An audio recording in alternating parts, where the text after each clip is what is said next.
أعوذ بالله من الشيطان الرجيم. بسم الله الرحمن الرحيم.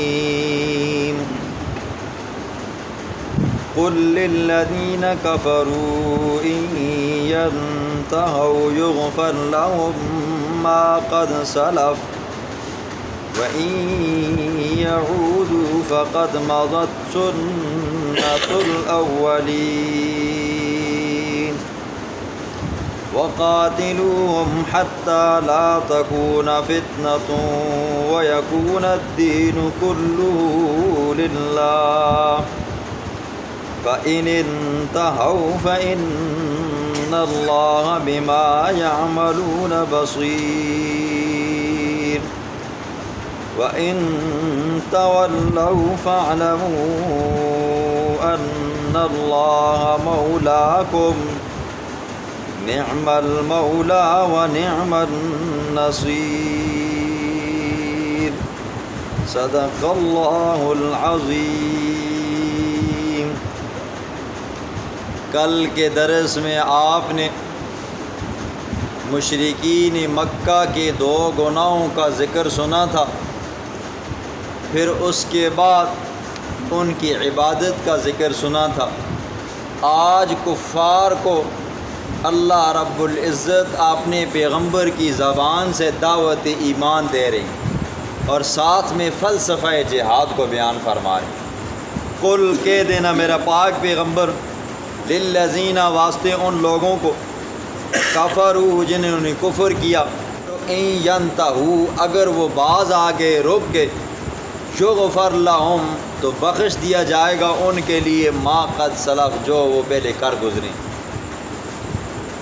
اگر یہ لوگ اپنی ان خباستوں سے، مسلمانوں کو تنگ کرنے سے، مسلمانوں کے خلاف جنگ و جدال کرنے سے، مسلمانوں کی اظہار رسانی پہنچانے سے، اسلام کے خلاف سازش کرنے سے باز آ جاتے ہیں میرے پاک پیغمبر، تو پھر ان کو یہ بتا تمہارے لیے خوشخبری ہے، وہ یہ ہے ایمان لے آؤ، اللہ تمہارے پچھلے سارے گناہوں کو معاف فرما دے گا. اور اللہ کے پیغمبر نے فرمایا الاسلام یہدم ما کان قبلہ، اسلام پچھلے سارے گناہوں کو معاف کر دیتا ہے. کوئی بندہ کفر کی حالت میں تھا، اس نے ہر طرح کا کبیرہ گناہ کیا، اللہ نے اسے ایمان کی دولت سے مالا مال کیا، تو اسلام اس کے گناہوں کو ایسے مٹاتا ہے جیسے کہ یوم ولدت امہ، جیسے کہ وہ بندہ آج اپنی ماں کے پیٹ سے پیدا ہو کر آیا ہے. اور بچہ جب ماں کے پیٹ سے پیدا ہو کر آتا ہے وہ بالکل گناہوں سے پاک صاف شفاف ہوتا ہے. وَإِن يَعُودُوا فَقَدْ مَضَتْ سُنَّةُ الْأَوَّلِينَ اگر وہ دوبارہ شرک کی طرف جاتے ہیں، کفر کی طرف جاتے ہیں، فَقَدْ مَضَتْ سُنَّةُ الْأَوَّلِينَ پھر میرے پیغمبر بتا کہ پھر اللہ کا قانون پہلے لوگوں کے اوپر گزرا ہے. جی اللہ کا قانون اور دستور یہ ہے کہ اللہ پھر اہل ایمان کی اپنے پیغمبروں کی مدد فرماتے ہیں. قرآن دوسری جگہ پہ کہتا ہے اِنَّا لَنَنْصُرُ رُسُلَنَا وَالَّذِينَ آمَنُوا مَعَهُ، بے شک ہم نے اپنے رسولوں کی مدد کی اور کرتے ہیں اور کرتے رہیں گے. ان کی ایمان والے جو آئیں ان کی مدد کی اور کرتے رہیں گے. اسی طرح دوسری جگہ پہ قرآن یہ کہتا ہے قد سبقت کلمتنا لعبادنا المرسلین، ہمارے بھیجے ہوئے جو بندے ہیں نا جی، ان کے بارے میں یہ بات ہماری اٹل ہے، ہم ہر حال میں اپنے بھیجے ہوئے رسولوں کا ساتھ دیں گے، اور جو لوگ ان کی بات مانیں گے ہم ان کا ساتھ دیں گے. یاد رکھو اگر یہ لوگ ایمان نہیں لاتے، اپنی یہی خباستیں کرتے ہیں، ایمان والوں کو، اسلام والوں کو تنگ کرتے ہیں، تو پھر یہ یاد رکھنا اللہ کا دستور اور قانون یہ ہے کہ پھر وہ مدد بھی اپنے پیغمبر کی کرے گا. اور وَقَاتِلُوهُمْ حَتَّى لَا تَكُونَ فِتْنَةٌ وَيَكُونَ الدِّينُ كُلُّهُ لِلَّهِ. فلسفہ جہاد کو اللہ بیان فرماتے ہیں. میرے پاک پیغمبر اگر اسلام لے آتے ہیں تو یہ تو اچھی بات ہے، اگر نہیں لاتے تو اللہ ان کے خلاف پھر ایمان والوں کی مدد کرے گا. اگر نہیں لاتے تو پھر کیا کریں جی، آپ ان کے ساتھ قتال کریں، جہاد کریں. کب تک کریں؟ حَتَّى لَا تَكُونَ فِتْنَةٌ، یہاں تک کہ فتنہ نہ رہے، اور وَيَكُونَ الدِّينُ لِلَّهِ، اور خالص دین اللہ کے لیے ہو جائے. مفسرین نے فتنہ کے 2 معنی کیے. ایک معنی اس کا جو حقیقی ہے وہ یہ ہے کہ کفر اور شرک ہے. میرے پاک پیغمبر ان کے ساتھ جہاد کر اس وقت تک ان مشرکین کے ساتھ کرتے رہے کہ جب تک کہ یہ جزیرۃ العرب پاک نہیں ہو جاتا ہے۔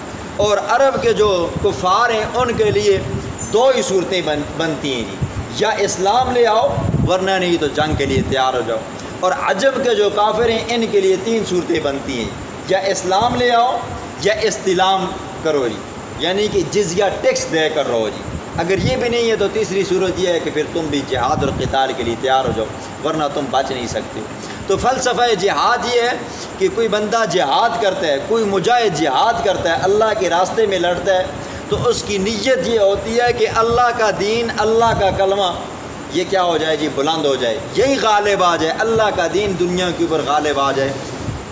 مقصود یہ نہیں ہوتا کہ ہمیں مال غنیمت ملے گا، مقصود یہ نہیں ہوتا کہ لوگ مجھے بہادر شجاعت کہیں جی، مجھے مجاہد کہیں، مقصود یہ نہیں ہوتا کہ کسی ملک کے اوپر قبضہ کرنا ہوتا ہے، نہیں، صرف اللہ کے کلمے کو، اللہ کے دین کو پوری دنیا کے اوپر رائج کرنا ہوتا ہے۔ یہ جہاد کا فلسفہ ہے۔ فَإِنِ انْتَهَوْا فَإِنَّ اللَّهَ بِمَا يَعْمَلُونَ بَصِيرٌ، اگر یہ کافر لوگ رک گئے، باز آ گئے، فَإِنَّ اللَّهَ بِمَا يَعْمَلُونَ بَصِيرٌ، تو اللہ دیکھتے ہیں ان اعمال کو جو وہ کرتے ہیں۔ وَإِن تَوَلَّوْا فَاعْلَمُوا أَنَّ اللَّهَ مَوْلَاكُمْ، آگے فرمایا میرے پاک پیغمبر اگر یہ اعراض کریں، آپ کی بات نہیں مانتے، اسلام نہیں لاتے، تو فَاعْلَمُوا، پس آپ جان لو کہ أَنَّ اللَّهَ مَوْلَاكُمْ، اللہ تمہارا کارساز ہے۔ وہ کافر بندہ اپنی طاقت کے اوپر گھمنڈ کرتا ہے، اپنے اسلحے کے اوپر گھمنڈ کرتا ہے، اپنی جدید ٹیکنالوجیوں کے اوپر وہ گھمنڈ کرتا ہے کہ ہمارے پاس یہ اسلحہ ہے، ہمارے پاس یہ چیز ہے، ہم ایسے کر دیں گے، ہم ایسے کر دیں گے، 10 منٹوں کے اندر مسلمانوں کو صفحہ ہستی سے مٹا دیں گے۔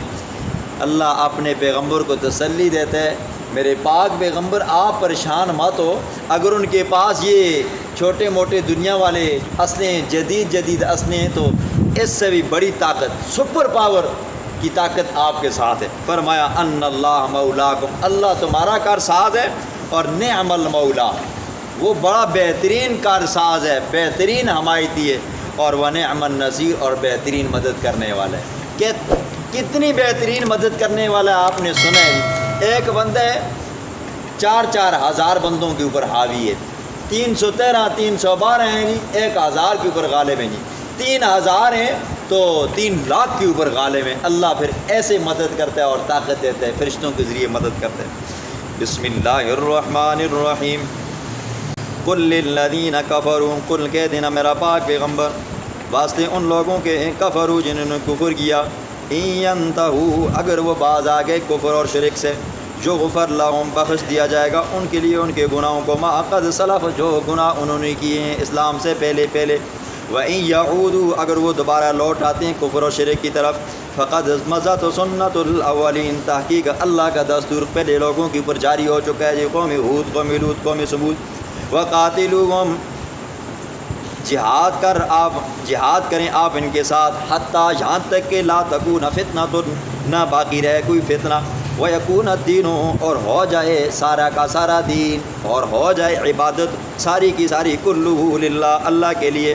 فَإِنِ انْتَهَوْا، بس اگر وہ باز آ جاتے ہیں، فَإِنَّ اللَّهَ بِمَا يَعْمَلُونَ بَصِيرٌ، بس بے شک اللہ رب العزت وہ دیکھتے ہیں جو وہ اعمال کرتے ہیں۔ وَإِن تَوَلَّوْا، بس اگر وہ روگردانی کریں، اعراض کریں، بات نہ مانیں، فَاعْلَمُوا، بس جان لو تم کہ ان اللہ مولاکم، بے شک اللہ مولاکم تمہارا کارساز ہے، نعم المولا، بہترین کارساز ہے، مددگار ہے، دوست ہے، ونعم النصیر، اور بہترین مدد کرنے والا ہے۔